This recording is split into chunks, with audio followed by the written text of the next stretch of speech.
How to check for duplicates in list Python. For that question, we're simply checking if the list has duplicates. So let's give ourselves a list A that has 1, 2, and 2.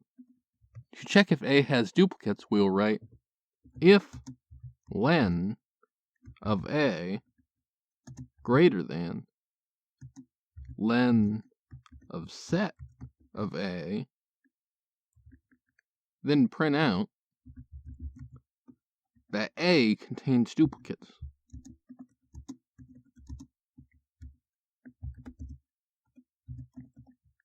What's the logic behind the code?